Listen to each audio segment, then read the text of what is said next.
Welcome to Fargo Talks Fargo, a podcast on the FX television series Fargo. I'm Bill, and I'm here with my pal Sharpie. We both grew up in Fargo, and if you don't want spoilers for this season, turn this off now.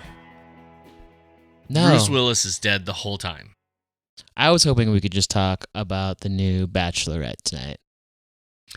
I don't know why he doesn't like a woman like her. I mean, she's perfect in every way. You're not a real fan, Bill. Is that show on? It just started. It did it really? Yeah. Bachelorette. The Bachelorette. When we think about things wrong. Edition. Just when you want to talk about things that are wrong with our country, speaking of even this show, what's wrong with America? Yep. To me, honestly, I don't care how trashy or gross it is. Shows like that are garbage. They're not even candy. They're terrible. The Apprentice, all of that shit. That's how you end up with this fucking goofball in office. There, I did it. I made things political. I would call it garbage candy. Yeah, I mean it's like candy. It's like urine-soaked candy corn at the bottom of a dumpster, and people are like, but it's still good. I like it. Yeah, exactly. What you do know I you're care? in the dumpster, but you're finding little good bits here and there, and you're having a good time. We're off to the wrong start. How are you, Sharpie? How are you doing? How was your week? Let's be nice for a minute about things. Okay. How was your week? Oh, my week was so good, Bill. I got a lot of work in. I'm redoing my office right now. It's a total disaster. I see that. There's different things. There's a whole new closet I can see. There's the over your right shoulder. That's amazing. Yep. That's new. Put that together. Love it. It's a wardrobe so that I have a closet now for all my black T-shirts. It's pretty cool if you actually open it up. It looks just like the closet in Fun The Fly. Fun facts about Bill and Sharpie. Sharpie almost always wears only black. That's great. And I almost always only wear gray. We're real. Have you noticed that? Sharpie, you and I've had talks about this a lot. I seriously, I order like just gray T-shirts. That's all I wear every day. Plus, that way they don't know if you didn't change clothes. Yeah, it's that. It's the Scandinavian color palette. Just put us next to some blonde furniture and that's our roots, man. Yeah. Oh goodness, I don't even know what to talk about for this. I am wholly and entirely into this episode a little bit. I haven't soaked it all in yet, but I'm fucking crushed. I'm not gonna lie, I'm really crushed. You are crushed already. That was a quick one. I knew it was gonna. The minute you asked for it, you got it. When Bill wants blood, he gets it. I didn't want Glynn Turman's blood. I didn't. Not yet. I really did think that was a character that was gonna be like one of those really heart-wrenching deaths towards the end of the season where it gets a little bit drawn out. You probably know it's going to happen, and you got the whole season to think about it, and this time we didn't. Dr. Governor, Senator. FML, man. I think I know why they did it so early. Why it happened, because his character's smart. He's got intellect. He's got perception. He's worldly. He has all of these things, and that's why he had the whole conversation about the consigliere, both of them. And by the way, name corrections. I said Ebel. It's Abel. He's calling him Abel. He's calling him Abel. Spelled E-B-E-B-E-L. And I just should have known in this world that's a giant reflection of America and the way things are going. It's just we're on this. We'll talk about it later when we do the big breakdown. But I mean, yeah, we're on this huge black hole towards stupidity and violence. Mm-hmm. Ugh, I'm so mad. I don't know if mad's the right word yet. I'm just. Yeah, I think you can use mad, but it's also along with other words. I'm. I was this just episode happy to for see me. it. I'm both. I'm maybe a little Look disappointed. how deep this glass of bourbon I poured for this is. That's like a 4-finger pour, Bill. Yeah, this is not a mixed drink. This is just bourbon. Hold on. I really do love this actor. I've watched The Wire so many times. He is one of them, seriously, just so good. Why don't you call him? Does he call you? Does he call you at your home? He doesn't. He doesn't call me at home. Can I give you one interesting fact before something? Okay. Because I was thinking about the consigliere a lot. Okay. And that we were mispronouncing his name. No, but I was thinking about the fact that I was saying Ebel versus Abel. And I thought, what an interesting spelling. And then I thought Abel, Cain and Abel. Mm-hmm. And then I also thought, well, what the frick is Abel from? And from my like just super quick and dirty research, and by quick and dirty I mean 2 minutes. Do you know what the etymology of Abel is? That spelling? It's French. Okay, tell me more. That's all I got. It's just one more tie to this whole pears. I don't know. There's I don't think these are coincidences. I think this show is consistently well thought out. Yeah, I don't know. That's been the case so far. I'm a little 2 shots in his chest though. The first 2, by the way. If we're gonna go raddoppiarlo, I've been practicing. Okay, let's hear it. How'd I do? I did it. I said the raddoppiarlo. That was awful. What is it? Fine. Will you do it? No. You do it. No, I can't do it now. Raddoppiarlo. I don't know. There you go. It's a me, Raddoppiarlo. It's a me, Raddoppiarlo. Would you like the pizza? Everything comes back to you. Look at this big Parmesan shaker. It's so big. If you guys knew how much time Sharpie and I had wasted playing Mario Kart at I'm using air quotes at work together for like 20 to what, like 20. I moved into the office in 2010 when you were still in Fargo till like what, 2012, 2013. Lots of those years were very blurry. Lots of it's me, Mario Kart. What's your hot dish on this show? What stuck out to you like a fucking hot scoop of dish? A hot scoop of dish. If I'm gonna sink my teeth into anything, it's a big old hot scoop of dish. I mean, I gotta say, I'm gonna say it. I know this is going to be unpopular, but do it. I love it. I'm just getting a little bit sick of the ties into reality because when I'm watching TV, I'm trying to avoid the social medias, the newses, all the shitty shit that's going on in the world, and I don't want to be reminded of it in my popular culture. But it is culture, and I know we got to do it, and we got to send these messages, and we got to educate, and we got to stand up, and we got to rise, and we got to do all this stuff, but it's exhausting, man. You mean, I think you're referencing something like I will say this. I don't even, they're overt, super overt connections to these things. Super overt. Police brutality, racism. We literally almost got to a phrase of pussy grab. We almost got to a pussy grabbing comment, and then being president. Very, very. You know what? I will come along on that ride with you. Probably only about halfway. Only because I'm not, I want as much escapism and for whatever fun it's worth for those of you listening. I mean, I'm serious. I'm in Fargo, North Dakota. We're the most cases per 100,000 of COVID. We'll just leave that right there. I live indoors. I did have a COVID test this week. You're one of the 5. Yeah. Everybody else, do your fucking thing. Put your mask on, people, for real. And if you Put don't, your fucking mask on. Don't be a little bitch. And if you don't, go somewhere and please infect all of your friends. Wow, I'm getting mean during COVID. I'm getting meaner. Yeah. Ugh. Thank God I'm not a Christian. I mean, the number one. Let's talk something fun for a minute. Okay. The truck. I know you caught it. I know you wrote it down. You're an astute motherfucker. Yeah. What did you see on that gun truck in the opening scenes? I know you saw it. The name. Yeah. The truck that delivered the gun. So was that what's his name? That was it had to have. Yeah, it so had to be him. The truck that rolled in with the guns, or rolled out with the guns, I should say. Rolled out with the guns, because they took 2. Yeah, Treehorn trucking or something. Treehorn trucking From Fargo, nonetheless, though. From Fargo, yep. Yeah. So was that Mort? I don't remember Mort. I know. It has to have been.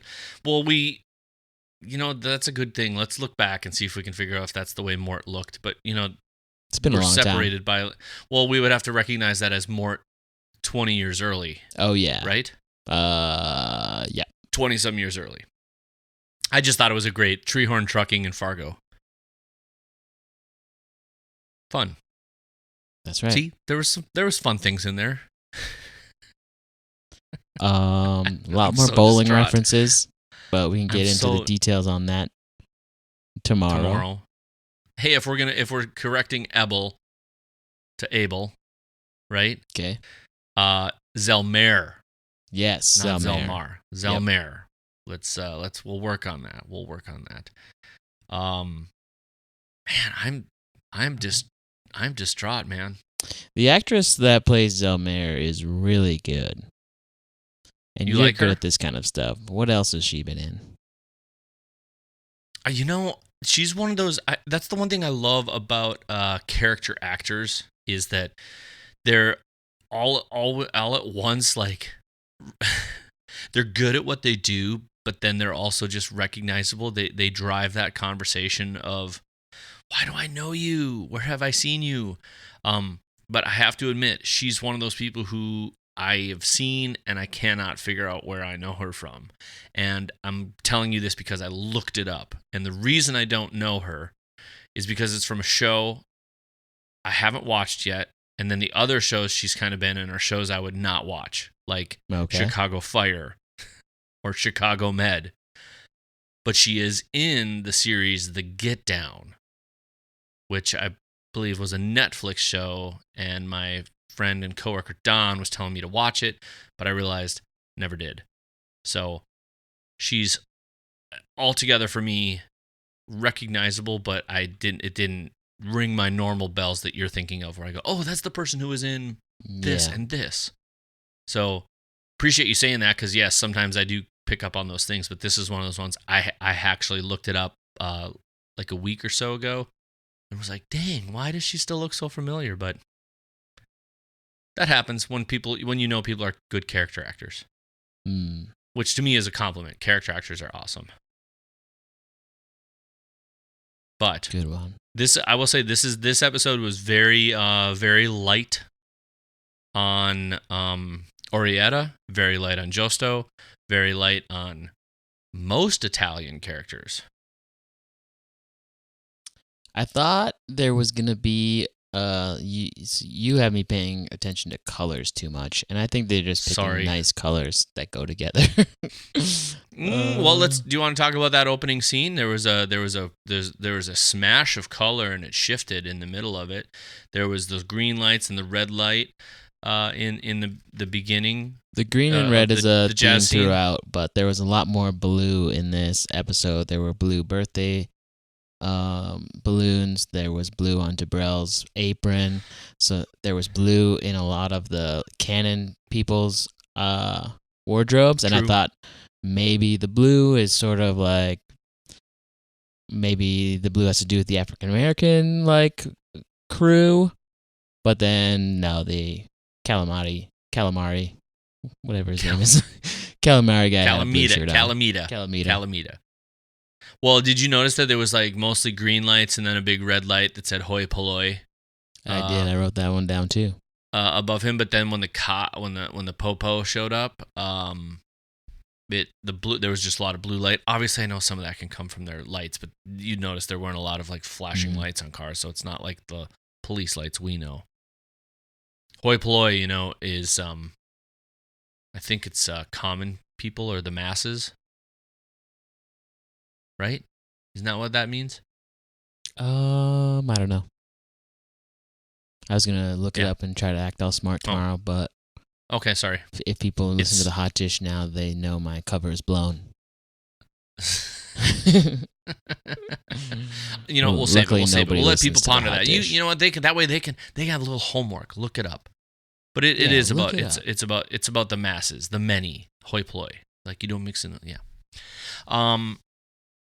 Yeah, I'm sorry if I've got you off on that thing, but that's probably another scene where you're just like, oof, all the way through the just so directly related to they beat him, they do this, and he even says, you're killing him when he's kind of like choking him. And I'm not trying to downplay any of those things for whatever it's worth. Sharpie and I are both very like-minded that we need plenty of reform in the world, including our policing. And we can leave most of that to that. But I just, so people know that we're not, right? We're both on that side. We need massive reforms in many parts of our country. And if we are anything, we are change. What did you think about the continuing? I feel like we've been getting a lot of double, and I mean that from there's two sides to every story. We can't go too deep, but I think the biggest two sides to every story that I thought tonight was Otis. And laying in the green grass, and we see one side of the story that makes us think, really, didn't you thought, what a fucking coward. He laid in the grass and let somebody die. And then later we find out he laid in the grass because he was paralyzed from sadness over the death of a loved one. And you immediately go from judgment to sympathy / empathy, don't you think? Yeah, they're definitely trying to pull in some sympathy there with the Otis character, and he's got like some PTSD going on, a little like permanent shell shock. Well, I think that's also a little bit of a weird background. We have two characters that I've kind of not realized fought in the war. Oh, in Otis and Gaetano, very different outcomes from that war. But they're both kind of wrecked, which is its own minimal story that we're not necessarily needing to bring to light. But people are complicated, and especially people who've been through all sorts of things. Hey Siri, stop! God, what does she think I'm talking about? Now, oh my God, now I can hear one going off in the other room. Hey Siri, stop! Oh, you can't say that on a podcast. I'm sorry. We'll actually have to now I have to edit this goddamn thing. No, you don't. I might not tonight. I'm so distraught. They might get a completely unfiltered. That'd be funny. Yeah. Okay. One thing I'm excited to have a little bit back though was I really like Ethelreda. I can't wait for the development of this character even more. We got some narration back. Yeah, so she's writing that letter to Dr. Harvard. She's going to stir some shit up. It's going to be good. Whew. I had a nice catch from a friend, Nick, and he had just texted me during the show. I at first thought she said, I got an A in anthropology, and she said E. And I'm going to confirm this, so I don't know if my friend Nicholas is completely right, but he looked it up and said E back in the day could have meant exceeds before we had the full like constant grade system, that she exceeded in that class. I also think it interesting that they didn't let us know if she actually ratted anyone out, because snitches get stitches kind of thing. Yeah, we don't know yet. Because here's the deal, Dick Duffy might have already known what he needed. He just wanted confirmation, but... Yep. And Orietta just banging her head on the wall, and that's it. Oof. That was weird. Well, yeah, we need to talk about that tomorrow. Okay. All this and more next week. God, fucking... Just outside Spud's Diner, too. They just got the Christmas tree up, Sharpie. They just got the Christmas tree up. Did you notice the Christmas tree went up in the blank space? Just when we're getting ready for the baby Jesus, we take out a man. I'm sorry, Bill. It's tragic. It's going to be okay. Glynn, if you're listening to the show, please come on our show and talk to us about your life. We want to know more. That'd be fun. Man, I'm gonna drink this glass of bourbon and go to bed. Okay. All Good night, Bill. I'm gonna stay here and talk to the people. Enjoy your hot dish. Okay. Good night. Good night. Goodbye.